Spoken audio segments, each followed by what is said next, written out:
been very important to me. So that is why books have been one of my favorite gifts ever. And I remember before I started my freshman year at Howard University, a friend of my mom's gave me a book called When and Where I Enter. And I was excited to have that book. And that's why I'm so excited to be able to introduce Professor Paula J. Giddings today, who is the Elizabeth A. Woodson 1922 Professor Emerita of Africana Studies at Smith College.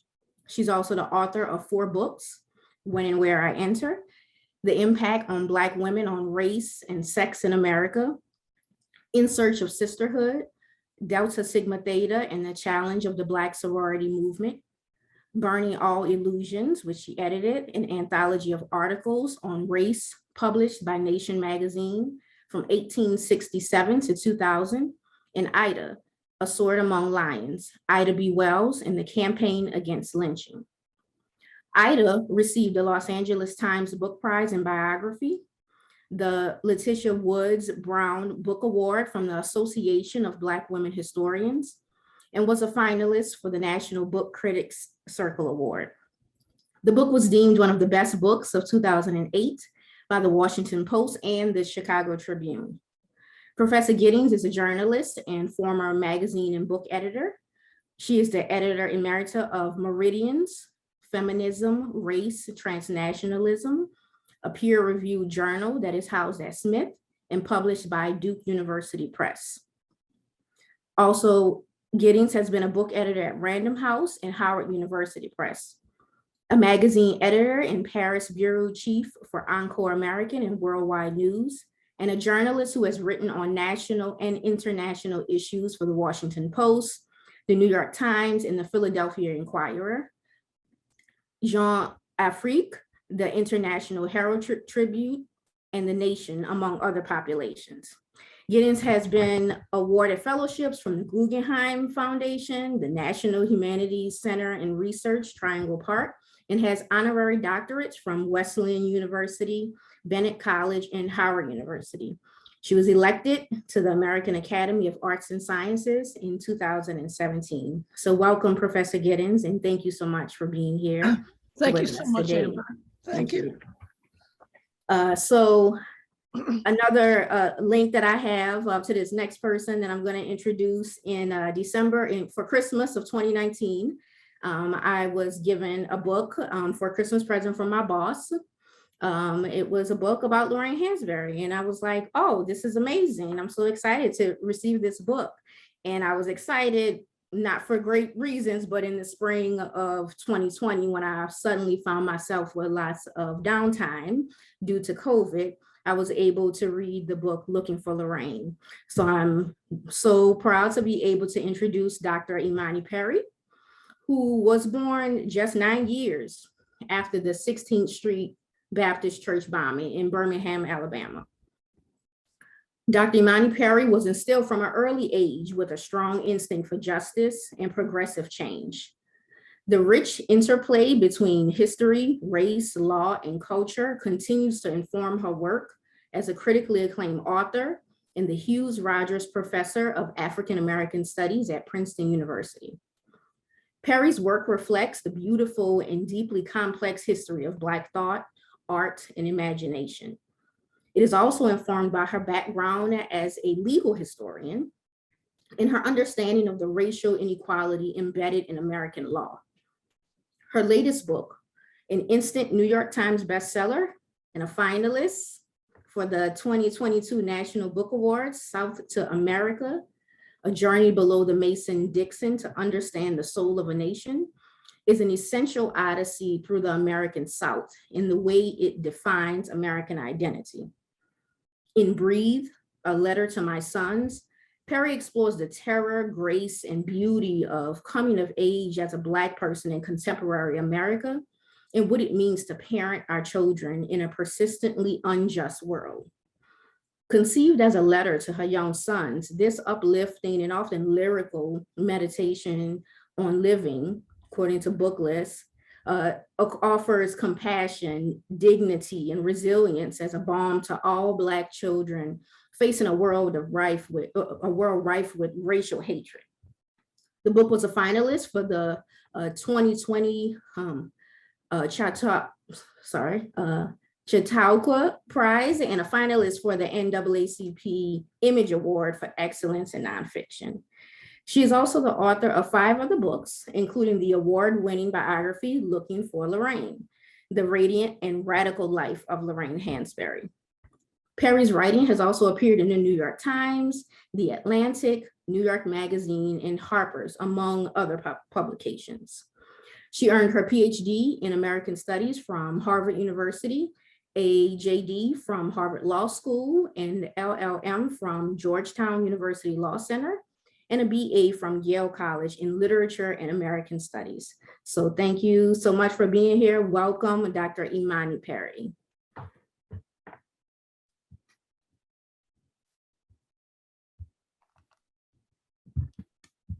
Okay, so I'm glad that everyone is here for us to have this conversation with these 2 great scholars and to talk a little bit about Sterling Brown, his work, the research that has been done about him, and the things that we love to learn about him.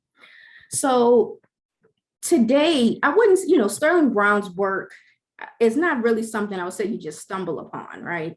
He is often someone who is introduced to you by a member of his family. And when I say his family, I don't just mean the Browns, but I'm talking about the Gabbins, the Sanders, the Thelwells, the Tidwells, the Millers, right? These students, mentees, and successors of Brown in various ways. So I'm going to ask you, I'll go with you, Professor Giddings, first. Who was it that introduced you to Sterling Brown and his work?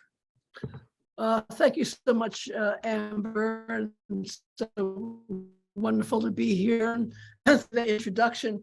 I'm like you, Amber. I'm a Howardite, and I was at Howard between '65 and 1969 when Sterling was still on the campus.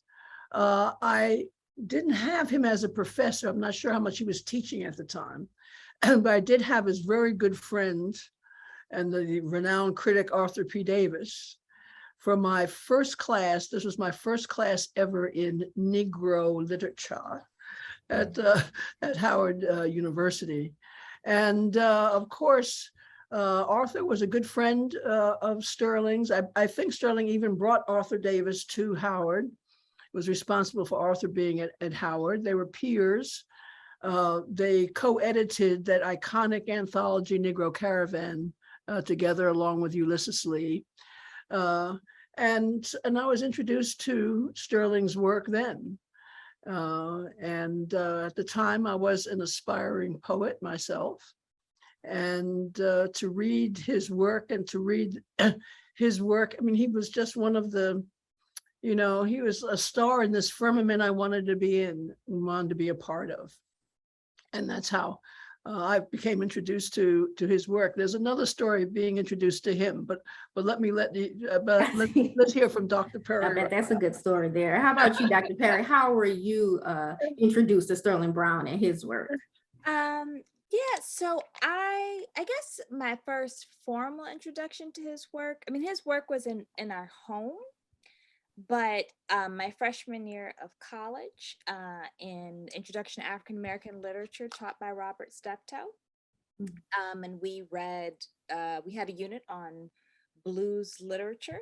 And so we started, so that section was devoted primarily to his poetry, some to Langston Hughes as well. But it took, that was my first introduction to him, I think, in a kind of formal way as a writer. I think, and then there was an unfolding over time to understand how important he was as a critic and an intellectual and a scholar and an educator. I mean, I remember sort of at a certain point reading about all of the writers who I was reading and realizing how many of them had been taught by him, right? So, you'd read Morrison and there's a reference to Sterling Brown. You read Baraka, there's a reference to Sterling Brown. This sense that, so the understanding of who he was as an institution, as a person who really trained a generation of writers and critics, that unfolded, over years. Yeah. But reading him in a kind of deliberate way when I was 18.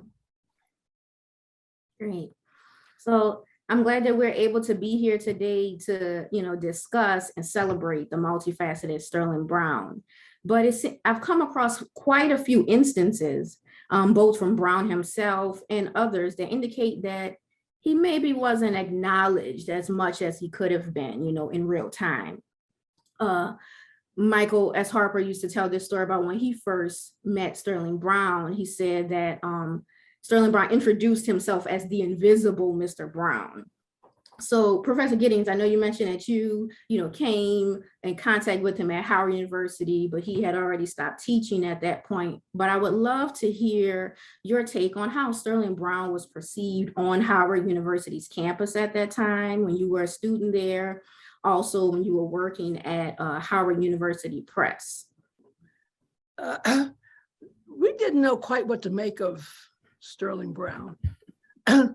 He was a shapeshifter in a way, and he was so full of delicious and wonderful contradictions. It was hard to place him. Now, especially at a place like Howard, and where professors we all took ourselves very seriously here at the capstone of Negro education at Howard. Sterling was in the 60s during this period. He had reemerged because of the Black arts movement. People were paying more attention to him, but he was always sort of against the zeitgeist in some way. So even though he had reemerged, and of course of his wonderful work, but he didn't like the word Black. He'd rather be called Negro. He talked about Black culture certainly as distinctive, with its distinctiveness, but he was quintessentially an American. He didn't like what he thought was the provinciality of Black nationalism.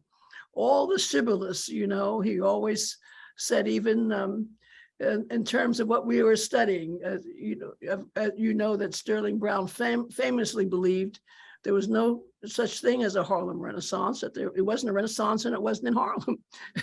and that Kelty Cullen was the only writer coming out of Harlem. He didn't like Harlem, So at a place like Howard, this was, and I thought about it, and Imani probably would know more about this than I do, but I started thinking about how he was a contradiction all the time, and how he had difficulty. Of course, he sort of comes after the so-called Renaissance, and when a lot of white people were really taking advantage of Black culture, and there were lots of stereotypes in Tin Pan Alley, and he fought against that. And at the same time, of course, in the 30s, he got in trouble for being called a communist. For the 40s, he was talking about the folk, and he was talking about our blues culture at a time in the Black bourgeois 40s after World War II, and lots of people weren't that as quite as interested in it or felt embarrassed by it. So he was always kind of contrary to certain kinds of shibboleths and trends in the Black culture.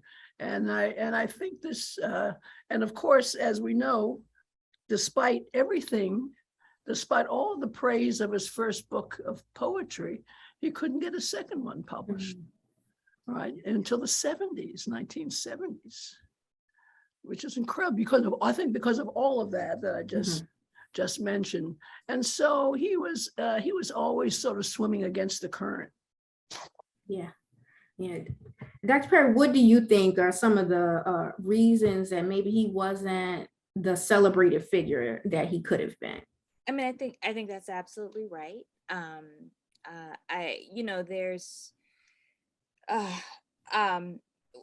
part of what I think is so interesting about all of that history is that so much of it, you know, he turned that was a cause for him to experience, I think, some kind of, you know, certain kinds of retaliation or rejection. He's been proven to be right? So, for example, you know, the formulation that it wasn't just Harlem, right, is now scholars are finally saying, yes, it wasn't just Harlem, it was DC, it was Chicago, right? It wasn't, you know, and even his critique that how do you call a Renaissance 9 years a Renaissance, right? That you actually, if you want to talk about a Renaissance, it needs to be a longer stretch of time.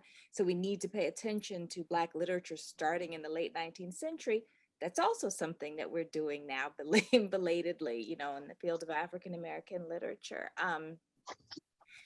You know,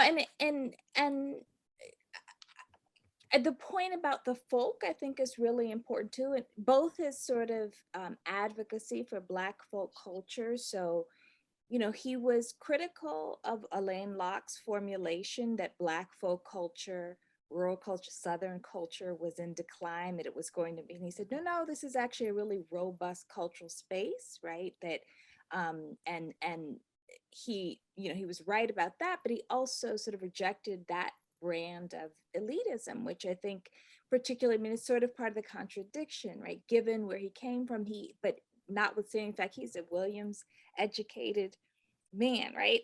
He's the child of a faculty member and has a deep appreciation for the folk. And it's part of what I think made him so special as an intellectual. And also he talked about the other side of that, which is Black people needed to stop running away from Black folk culture, being embarrassed by it, seeing that as somehow that, you know, that the point is that we're supposed to always put our best face forward in a kind of, you know, bourgeois respectability. He said, no, we have to actually look for the quality and beauty of language and art, right? And that we should be aspiring to that in our sort of, even in our, so what we would call a kind of high art world, but also that we needed to cultivate the taste for understanding the value of what was coming out in our folk communities, as, you know, as a Black public for artistry. And so I think so, yeah, so I mean, I absolutely agree with what Paula said, this sort of the contradictions, the backlash, and also part of why he is so important now is that we are finally, I think, catching up to so much of the insights that people found difficult about him. Yeah. May I say something else too, which Imani made me think of? When writing about Ida Wells showed me this as well. Invisibility really comes, we often blame the establishment for the invisibility. But if you aren't being accepted by your peers in a certain way, that's the beginning of invisibility. Because, you know, the establishment doesn't have to accept you, but they have to acknowledge you. But your peers have to accept you if you're going to move on to the next stage of that, you know, of the public, and that has, I think, been a burden with a number of our intellectuals and scholars who've been controversial within their own milieu. Yeah, absolutely. Professor Giddings, I'm glad that you mentioned that, because I think that will also speak to another thought that I have, a question I want to ask about your time at Howard University. So Sterling Brown, he spent probably the most significant amount of time of his career at Howard University. By the 1960s, Howard, which, as you mentioned, had been hailed as the capstone of Negro education, right, had produced dozens of renowned Black politicians and artists, scientists, activists, intellectuals. Howard seemed like it would be the perfect place to like be Black, right? But the administration didn't always reflect that and often had very conservative policies and views. So Professor Giddings, I'd love for you to tell me about what your experience was like socially and academically at Howard in the 1960s at a time when Black Studies departments were just being developed. and student protests were erupting on college campuses across the country. We had a mantra at Howard when I was a student to make Howard the Negro University into a Black university. And we really focused on the syllabus. Howard at that point in time, but I was very happy to be there, and it was a transitional time. And Howard at the time was still trying to prove, as Black people were, I see this as a manifestation of what was happening in general, trying to prove that we were as good as any white student, that we understood the same European literature, and et cetera, that we would be up to snuff with the white mainstream. And of course, this was the 60s. We weren't satisfied with that. And so we fought very hard, for example, to put jazz into the curriculum. I mean, can you imagine having to fight to put jazz in the curriculum of Howard University? And that was just emblematic of what was happening, and of fighting against a conservative administration that at one point wasn't considered very conservative. You know, a lot of those members of the administration were the civil rights legal theorists who struggled for integration, et cetera, et cetera. But this was the period when we closed down the university, took over the administration building, ran it much better than the Howard administration had. I thought, I mean, I know a little something about the A building at Howard, you know. Yeah, I'm telling you, it was the most exciting part of it. It was very, very well organized. I mean, we had a cleaning crew, and we had, the food crew, and we had someone on the telephones that were much more efficient than I remember the administration being. But the most important part of that experience was that we had our own classes. I mean, this is where outside of the administration and within, this is where I discovered Frantz Fanon, for example. This is where we would talk about anti-colonialism and become and debate many of these issues. And people Rap Brown came, and others came to talk to us extracurricularly. So that was a very exciting moment. And of course, it was the moment also when Howard got his first homecoming queen with a natural, which was just revolutionary. It just changed, everything, the ethos of the place. And so it was an exciting time, a transitional time, and I think it left a legacy for what is happening now at Howard and other schools. It's one of the earlier demonstrations, actually. Wonderful. Yeah, what a time to be there, during a period of transition.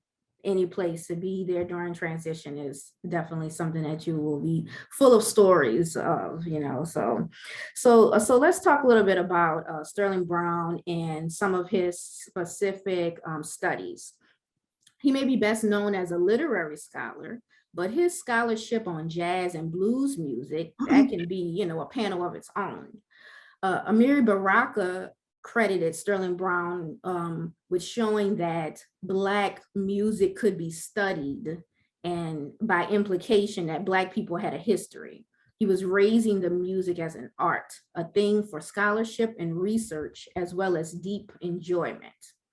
So, Dr. Perry, as someone who has engaged in music scholarship, can you talk about Sterling Brown, the music scholar, and how his love for jazz and blues music was a part of a greater appreciation for folklore and Southern studies?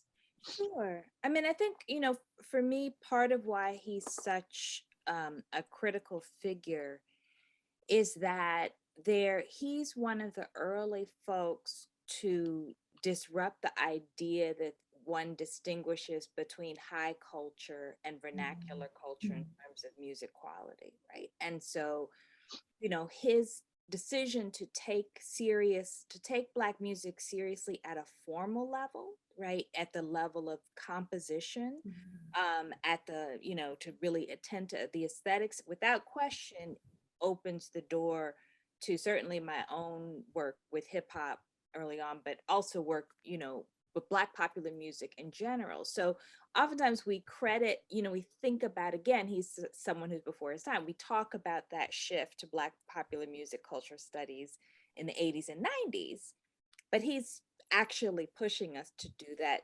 decades earlier. And I think in some ways, just, for a moment to sort of bring Williams into the conversation, he would talk about how his training at Williams, in terms of sort of critical training, actually became something that he translated to applying to Black art, right? So he wasn't studying Black art at, at Williams, but he applied those kind of critical skills to an examination of Black art, which was not, in many corners, was not just not done, but I think, there were, and this is part of his critique of, of other Black intellectuals, there was a hesitation to take Black art seriously in that way, right? To sort of echo Paula's point earlier, about there was, because it was so, it felt as though it was essential to say, well, actually, we can do the same thing. We can write and think about European literature and choral music and classical music. That in some ways that led to some aversion to doing the same with our work. And so his insistence to take Black music seriously, I think, was really important and in many ways groundbreaking.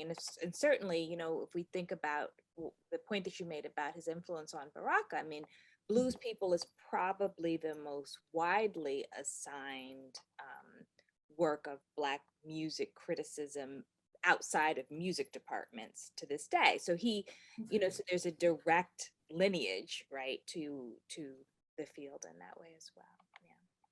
Absolutely, yes. May I just add just one thing, because I was just and I really appreciate you being able to go down memory lane and all this.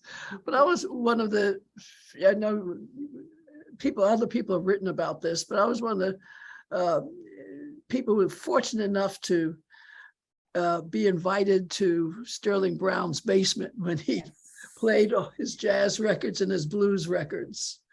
When I was at Howard University Press with groups, he'd bring a group down, and the transformation of watching him enjoy this music. It was inside of him. He was at one with it in a way, and his face would light up.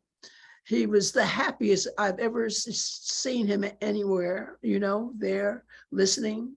I remember there'd be, he would hit his knee when there was a particularly important moment, in the music, and it was probably the first time I'd heard Ma Rainey. He had all these 78 records. The first time I really heard Ma Rainey and the other singers who he loved so much and just appreciated so much. It was organic, and it was really something to witness a man, as Imani was talking about, who has really internalized this what he was. It wasn't just intellectualized, but it was an organic part of him, and it was a wonderful experience. Yeah, you can tell that his appreciation for that music was really deep and really genuine, and that's amazing, Professor Giddings, that you were able to witness him in that deep enjoyment. That's wonderful. So we have Sterling Brown as the music critic and scholar, but of course we do know him also as a literary critic. But he did give some unfavorable reviews of, say, Zora Neale Hurston's Muse and Men. About this particular piece, he stated that it was, quote, while it was refreshingly authentic, it was incomplete. Muse and Men should be more bitter. It should be nearer to the truth. He also made a comment about Ntozake Shange, saying that she got attention by writing about Black, what he called Black machoism, and that somehow that took away opportunities from what he considered to be more serious plays. So as female scholars and writers, what type of issues do you think that Black women were dealing with, in the mid 20th century? And then what role did the Black writers and critics, even including Sterling Brown, play in either the support or the opposition of their work? We can start with you, Dr. Perry. I mean, I think, in many ways, I would just piggyback on, what Paula was saying earlier. There's a generational, there's two registers here. There's the gender piece, and then there's a generational divide, right? So I think there were lots of older, writers and critics who were disturbed by Shange's rawness, her, the kind of the series of provocations, the explicitness with which she was talking about things, gender-based violence, sexual violence, and the like.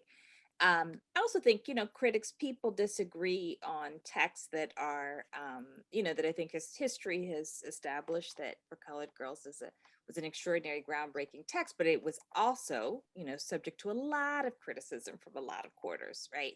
And so he was consistent with that. I think, the Hurston piece is complicated. It's complicated by their relationship, which was, and political differences, right? So some of that critique is also is consistent with the critique that many people had of Hurston, which was her sort of rejection of a kind of what she read as a tendency to overdetermine Jim Crow in the lives of Black Southerners. And remember, he's an Upper South person. She was a Deep South person, and often was, and she, and there's there's color, there's classes, a lot of dynamics that are happening in their interaction. So while I disagree with his assessments of those pieces, I also, I think they're historically interesting. And, and I also, Sterling Brown could be, there are moments, some of his texts, they're homophobic, they're sexist, and I don't think we should avoid talking about them.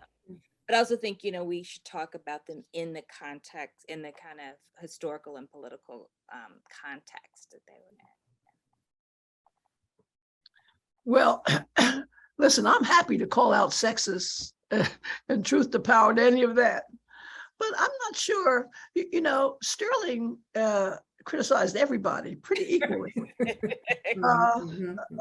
He even said, he even questioned Baraka's real knowledge of the blues, if you remember, even though he also credited that book as well. But as Imani talked about earlier, he criticized Elaine Locke's, I did. So I'm not sure. And I know even in my classes, in my Negro literature classes, there was as much talk about the Ann Spencers and Margaret Walker and others as the male writers. So I'm not so sure I would put Sterling, but of course, as Imani rightly points out, there is a generational structure to gender relations in that period that we would criticize today. But I wouldn't be too tough on the way he criticized some of the writers. Now, others I have another view of. In the more general question about women in this period, women writers in this period. It was very, very difficult. I was lecturing in a period, and Ntozake and I would cross paths a lot while she was lecturing. And the criticism towards her was so toxic. I mean, it broke her down. It was awful. Same thing with Alice Walker, who has a kind of a little thicker skin than Ntozake did. But these were devastating, hateful, from some quarters, criticism of their work. We know that Black nationalism is gendered, you know, and that's part of that issue. But I think we have to give a lot of credit to the writers who sort of got through that and would speak what they considered their truths, despite what would the criticism that would come their way, and not just by men, by the way, but by women as well. And to give you just one quick example of how crazy things could be, I was a copy editor in the 70s at Random House. And I talked to Imamu about this. Imamu Baraka, I had to copy edit a book by Imamu Baraka. And there was, we had to do it quickly. There was a deadline, so it meant staying in the office very late, etc. This was the period when Imamu Baraka didn't talk to women directly. And so if I had an inquiry, I'd have to go through a chain of people, right, to get the question to him, because he wouldn't take it from me direct, because I was a woman directly. And then the answer to the inquiry would have to come the same way, right, through this chain. So, I mean, that is the extreme of the extremes that some of us face in this period. Now, Imamu and I later laughed about it, but you know, it was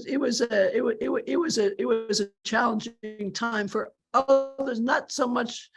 I mean, I didn't get the vitriol that a number of the other received, what the other writers did, but it was a very difficult period for many of those women. Yes. So I guess related to that, I read an article that Dr. Perry wrote where she talked about being a quote honest historian, right? So as we're talking about some of these, you know, things that are different in different historical contexts, we have to make sure that we explore these historical figures as fully as nuanced human beings, right? And to be truthful and honest about their layers. So how should historians approach a figure like Sterling Brown to ensure that they're being these honest historians? Oh, okay.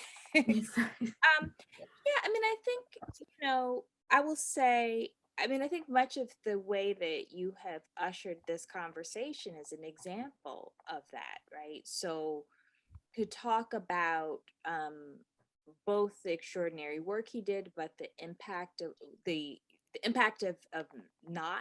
there being not being able to publish his second book.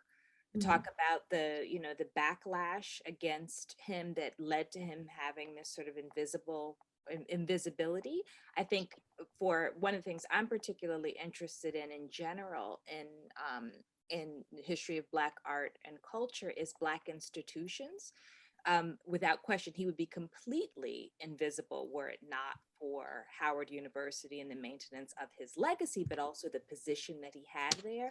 I don't think, you know, I think oftentimes we sort of extricate individual Black thinkers from their context, but the reality is that they could function, certainly before, the only way they could function before desegregation was through Black institutional forms. And so, you know, so for me to think about, like, for example, in that period where people were talking about, you know, 50th anniversaries of African American studies programs, 50th anniversaries of those programs, but there were institutional forms long before that created the foundation that enabled those programs to actually be born, right? So, so for me, sort of the is to think about the complexity of the individuals, the context out of which they come, and the communities in which which they worked and thought and lived, and understanding that those communities were often complicated places where you're talking about a variety of political commitments, but also personalities. Yeah. Professor Giddings? Yes, well, one of the things that I think is also required that we, be honest with our own, in our own complicity to others' invisibility and perhaps not paying the attention that we should to them. I've written about this before, where I was also, I think Sterling liked me a lot. He used to call me the young woman who runs Howard University Press. I don't know if you ever called me by name, but I was also the object of his wrath when I had published a essay in a Random House publication called Amistad, in which I had highlighted Hakeem Adabuti, then Don Lee, as kind of emblematic of the Black poetry movement. And I remember going to his house to deliver a contract to him. I was at the press, and he opened the door and he sort of squinted at me, and boy, did he let me have it. He says, "How dare you?" He says, "People like me, people aren't paying attention to people like me. And you're writing about these newcomers who are writing, about poetry, when people like me are being ignored." And he says, "What do you know? What kind of authority do you have to say?" I mean, he really, and let me tell you, he could be volatile. He could let you have it. And I think it was one of the, it is the only time someone actually reduced me to tears on the spot, because I loved him. And of course I was angry with him, but then I understood. I began to understand. He could have been more gracious, of course, but I understand the sentiment, especially as I get older myself. And it taught me a lesson. It taught me to remember, always to remember to acknowledge, those people in the past, to acknowledge the foundations and those who weren't paid attention to as much as they should have been when we're writing about others and about younger scholars. And so part of that question for me too is also being honest with one's own need to pay attention to these, to our legacies, and to our founding writers who have been so important to our own development. Absolutely. Wonderful. Well, this has been a great conversation. I'm so grateful to be able to be here with you two wonderful, brilliant scholars. I want to ask one last question, so that we have some time to take questions from the audience. So thinking about, Sterling Brown's legacy, right? So both of you have taught various courses in African American history and cultural studies. So today, how do we make sure that younger academics learn about Sterling Brown? And maybe what's a way that you have introduced your students to Sterling Brown? And we can start with you. We can go back right to you, Professor Giddings. I had a wonderful, well, I don't know if it was a wonderful idea, but a good example of, now that we have all these more and more tools of interdisciplinarity as well, to think about, because I certainly taught history and Black women's history for the most part, But for a methods class, we actually taught Toni Morrison's Beloved, and we taught it from different perspectives. We taught it from literary perspective. We taught it from a historical perspective. We brought in historians to talk about Beloved. We brought in social science people to talk about the significance of artists, et cetera, et cetera. And so I think one of the things that we can do for scholars like Sterling Brown and others who are so important, but who sometimes become just the subject in particular forms of study, in particular disciplines, is to be more creative about how we look at a figure like him through many lenses, and certainly Sterling lends himself to that because of his wide range of intellect and work of essays, of criticism, of poetry, of sociological study, even, so our perspectives are important in terms of bringing these people to the fore. Absolutely. Yeah, so I will say, just before getting to Sterling Brown, I did want to say this. I think that the first work of Black women's history I ever read was When and Where I Enter. Mm-hmm. Mm-hmm. Yeah. And I want to say, it connects to the point because I didn't get the formal study of Black women as such until I was in graduate school, right? I mean, really, Black women historically. And so part of what the question makes me want to say is that it's important in our lives in general to, irrespective of whether we're getting this work in a formal academic sense, that we actually talk about reading our work more broadly. So, because by the time, so, I mean, I think about this because I remember it wasn't that long ago when there was this sort of kind of renaissance moment of Anna Julia Cooper. And I remember being like, I knew who Anna Julia Cooper was as a kid because of the context of When and Where I Enter, right? And I think that we have to, there's a value in sort of that kind of circulation, which is some of why,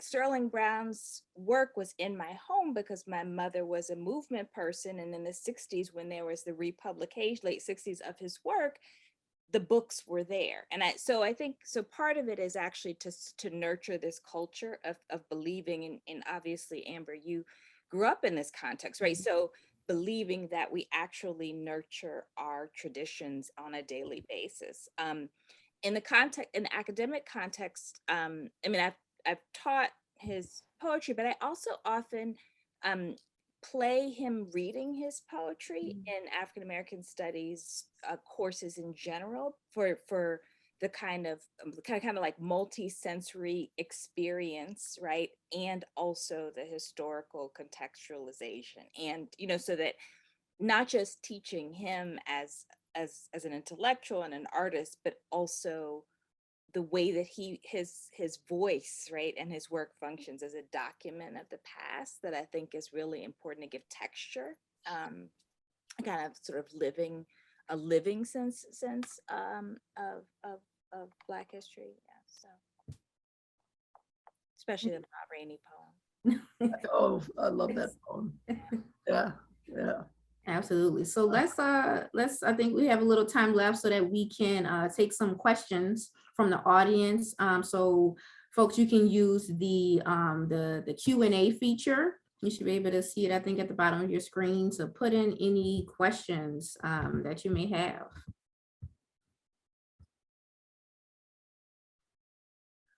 While we're waiting, let me just say, Imani, if When and Where I Enter was the first book of history, Black women's history you read, my work is done.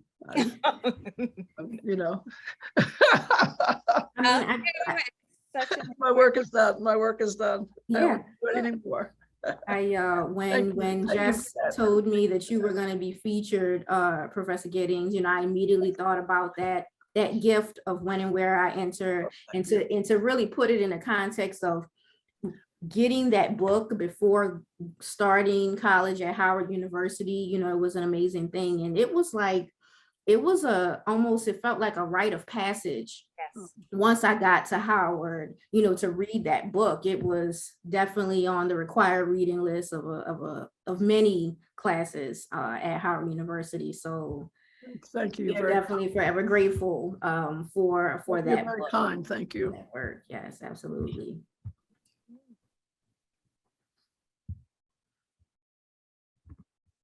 So again, folks, if we have questions, you can use the Q&A feature. Oh, there's some that are coming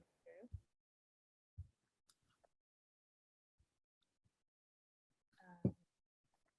So I do have one question. Dr. Perry, you spoke about the complexities of Sterling Brown and how homophobia would be present in his works. Can you talk more on how to reconcile that specifically with scholars of the 20th century? And then there's a second part, and how we love them despite themselves, more or less, and at the same time, how we do not out our scholars as well. I mean, I don't have anything that's I think all that deep to say about it beyond, and I wrote a little bit about it's sort of, coming across these pages and this incredibly vast and beautiful body of work that were disturbing. I just take the position that we don't just move past them, but talk about why they're difficult to encounter, they're painful, that you can distinguish between, the pieces of any historical figure's work that you admire and those that are disturbing. And so neither I'm not an advocate of either sort of that person is just a person of their time. Well, okay, that everybody is, right? And then we sort of deal with that, historical context, but also, we read every day European scholars who have incredibly pernicious and upsetting ideas, right? And so in a really, really extensive way. And so I think, but the question is, what do we do with those things? And for me, the question is that we then, and we talked about this already, then we use that to self-examine in our current moment, right? What are the things that I am missing? I think the question, I will say, and I won't go because I don't want to take us too far off course, but one of the questions about outing figures came about in the context for me of writing the Hansberry biography. And there are some people who thought that I should talk about Hansberry's sexuality. And I made the decision that because she had so extensively written, although under a pseudonym, about identifying as a lesbian explicitly, and it was connected to her feminist politics, that I didn't think it would be an honest work without a discussion of sexuality. I'm less, and I thought, and the work had been preserved so deliberately. I think my sense was that she had held, her sexuality as a secret, not because she felt it was shameful, but because of the potential backlash and retaliation. So I think those are complicated questions. I certainly, I think they're complicated questions. I don't have a single answer, and I certainly know that there are people who disagreed with my approach, but I think it was right to tell a full story of who she was. Okay, another question that we have, someone says, I was impressed as a graduate student by how tough Sterling Brown was on Black readership in our literary audience. So Professor Giddings, can you speak to the ways these kind of critiques were met by his peers? Of Black leadership? What Black leadership? Will you repeat the question for me? Sure. How tough Sterling Brown was on Black readership in our literary audience. Can you speak? In our literary audience? Yeah. Speak to the ways these kinds of critiques were met by his peers. I'm not sure what the meaning of the question is. Black literary people, his critique of Black literary people, of leaders in the literary world. Or, I'm sorry, I think it's that essay where he's talks okay. about the one where he talks about Black people not wanting respectable images. I think that's the one.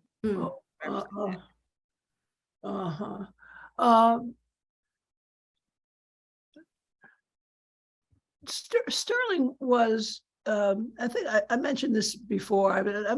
Imani probably could answer the question better than I can.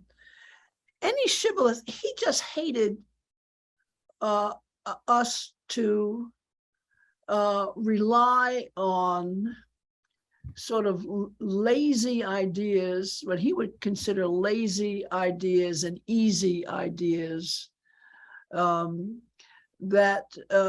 we sometimes would utilize to identify certain types in our community. For example, I mean, Sterling hated the idea of the field slave versus the house slave. He said this is a false dichotomy. He said there were people in the field who had to also work in the house. That was most of that. But we would use field, and as we know, use field slave and house slave in a contemporary sense. To distinguish between different kinds of politics in the Black community. And he said, well, this was ridiculous. As I mentioned, he said, I'm proud to call myself a Negro. Paul Robeson was proud to call himself a Negro. W.E.B. Du Bois was proud to call himself a Negro. I'm not going to call myself, Black, right? Black. And so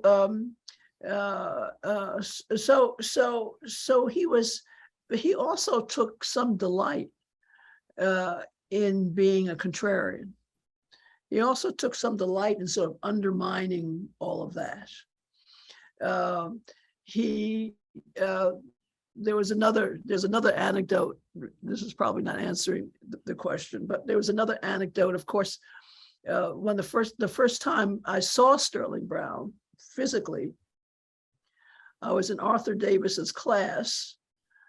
And suddenly I heard people sort of mumbling, and we looked, and Sterling Brown was standing outside of the door of the class, peering through the rectangular little window in the class.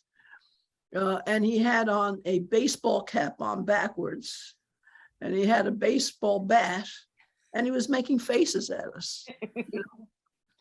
And if there's anything that was fabulous about trying to disrupt this whole respectability idea, and this thing of everybody just taking themselves so seriously at Howard, it was Sterling. He would love to do things like that, and to get everybody talking, and I also loved remember the reaction of Arthur Davis, who kind of looked at him like, oh boy, it's Sterling. And he was bemused by the entire thing. Right? They were kind of they